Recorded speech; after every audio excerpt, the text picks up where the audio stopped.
Bonjour, je m'appelle Laurent Carilla, je suis praticien hospitalier en psychiatrie et en addictologie et je vais vous faire aujourd'hui une conférence de psychiatrie et d'addictologie pour les D4. Donc une année phare qui clôture les années de médecine et qui va vous permettre de vous orienter sur la discipline de votre choix. Donc le dossier numéro 1, c'est l'histoire d'un patient de 31 ans qui vient vous voir en consultation adressé par son médecin traitant pour une prise en charge d'une consommation excessive d'alcool. Parmi ses antécédents, vous retrouvez la notion de 2 crises convulsives, un tabagisme estimé à un paquet de cigarettes depuis 13 ans, et son père a une cirrhose hépatique, et ses 2 frères jumeaux ont de sérieux problèmes d'alcool et de drogue. Les consommations d'alcool ont débuté vers 16 ans, de manière festive, et le patient vous dit « Je buvais et fumais beaucoup de pétards, j'adorais ça, je n'ai jamais pris d'autres drogues ». Vers 18 ans, il s'est mis à boire régulièrement du whisky avec ses amis dans les clubs, puis rapidement seul à la maison. Les week-ends étaient marqués par des ivresses importantes où il pouvait être violent et tout oublier. Puis rapidement, ces ivresses avaient lieu en semaine. Tout ceci l'a conduit à perdre son emploi de chauffeur routier et son permis de conduire. Depuis 2 ans, il a perdu le contrôle de ses consommations. Le matin au réveil, il tremble, transpire, est irritable et anxieux, l'obligeant à consommer. Votre patient est triste, sans idée suicidaire. L'examen somatique est normal, en dehors d'une discrète hépatomégalie. Il est d'accord pour un traitement. Quel diagnostic évoquez-vous et vous argumenterez votre réponse. Donc vous voyez cette histoire clinique et le diagnostic que l'on peut évoquer, c'est un syndrome d'alcoolodépendance. Le point important, c'est quoi? C'est qu'il ne faut plus parler d'alcoolisme chronique, utiliser la classification de Fouquet, alcoolite, alcoolose, somnalcoolose, ne plus parler d'éthylisme chronique, d'exogénose. Vous auriez la moitié des points, puisque ce dossier serait posé par un spécialiste. Et même si vous entendez ça dans les stages hospitaliers, il ne faut plus l'évoquer, il faut parler en dépendance à l'alcool ou dans le syndrome d'alcoolodépendance. Les points cliniques importants, ce sont les antécédents familiaux de troubles liés à l'alcool, les antécédents personnels de crise convulsive, l'âge de début précoce des consommations et l'augmentation progressive des modalités de consommation. Je n'ai pas coté consommation festive et la recherche d'excès, même si ce sont des marqueurs d'installation d'addiction. On retrouve également un phénomène de tolérance, un syndrome de sevrage, une participation affective thymique et des conséquences médicales et sociales. Donc juste les mots-clés de la dépendance, c'est plus de 12 mois de consommation, un phénomène de tolérance, un syndrome de sevrage, un besoin irrépressible de consommer, je vous rappelle qu'on ne parle pas en anglais, mais c'est craving en anglais, perte de contrôle, réduction importante d'autres activités, des complications somatiques, psychiatriques et sociales, donc il faut retenir plus de 12 mois, tolérance, sevrage, envie irrésistible de consommer, et les conséquences. Que pensez-vous de la tristesse de votre patient? Alors, il y a des étudiants qui vont se lancer directement dans des diagnostics de dépression.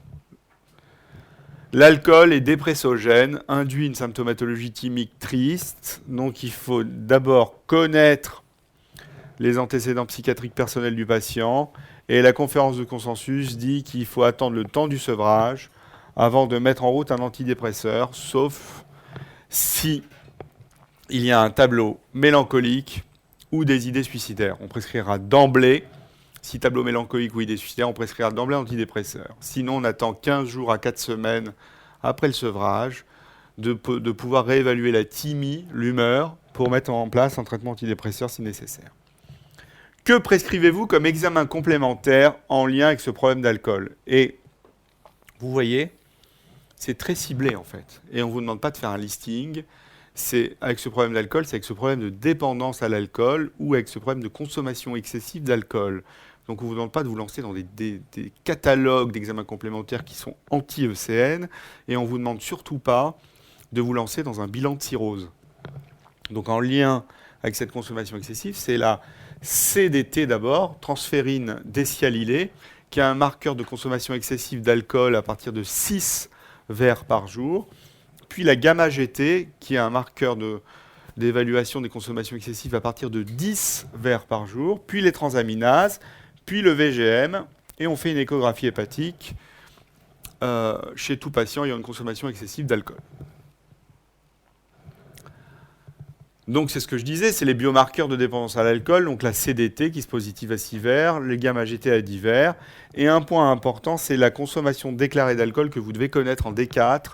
C'est 1 verre standard égale 10 grammes. Vous ne vous lancez pas dans des formules magiques, mathématiques complètement délirantes. C'est 1 verre standard égale 10 grammes d'alcool. Une bouteille de vin, c'est 8 verres, donc 80 grammes. Une canette de bière standard, 25 ou 33, c'est 1 verre standard. Une bouteille de pastis, c'est 320 grammes d'alcool. Et une bouteille de whisky, de vodka, de gin, etc., c'est 220 grammes d'alcool, 22 verres. Quel est votre traitement? C'est la conférence de consensus. Vous avez un patient dépendant à l'alcool, vous allez le sevrer. C'est la conférence de consensus. Et il y a eu différentes conférences de consensus. Donc on hospitalise le patient et c'est une hydratation 3 à 5 litres par 24 heures. Un traitement sédatif par benzodiazépine, c'est la seule famille qu'on prescrit.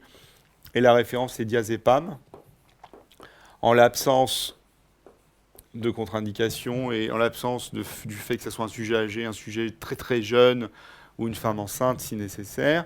Une vitaminothérapie B1, B6, PP. Et les addictolytiques, et on peut en mettre un pour réduire l'envie de consommer. On peut mettre soit un d'emblée à J1 du sevrage, qui est la camprosate, soit mettre un deuxième qui est la naltrexone à J7 du sevrage. On couple ça à des entretiens motivationnels pour renforcer, pendant la période de sevrage, pour renforcer le patient dans son désir de changement, et on surveille les symptômes de sevrage, la thymie, et les effets indésirables du traitement médicamenteux prescrit.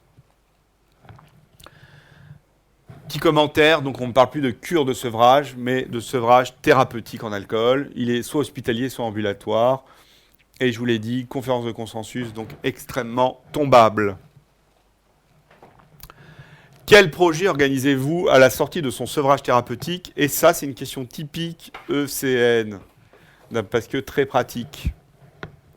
Le projet thérapeutique, c'est quoi? C'est un projet de post-cure. Donc le post-cure, c'est une structure hospitalière où les patients vont aller pendant un temps T. Ça peut être de 1 mois à 1 an, où il va y avoir du travail de psychothérapie, où il va y avoir du travail d'activité sportive, d'activité artistique, de réhabilitation sociale. Et ou un suivi en hôpital le jour d'addictologie. Et quoi qu'il arrive, il y a toujours un suivi ambulatoire en consultation d'addictologie. Soit c'est la post-cure, soit c'est l'hôpital de jour, mais il y a toujours un suivi en consultation d'addictologie. On propose également des réunions d'anciens buveurs, et sur le projet long terme, c'est psychothérapie pour suivi et addictolytique. La psychothérapie, ça peut être de la TCC avec la prévention de rechute, ça peut être d'inspiration analytique, ça peut être aussi dans certains cas des thérapies familiales ou de couple.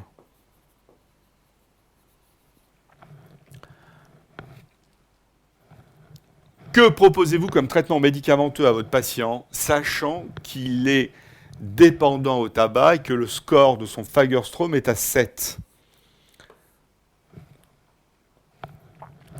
Eh ben, il fume 20 cigarettes par jour, il a un test à 7. Donc on va proposer d'abord un traitement substitutif nicotinique par dispositif transdermique.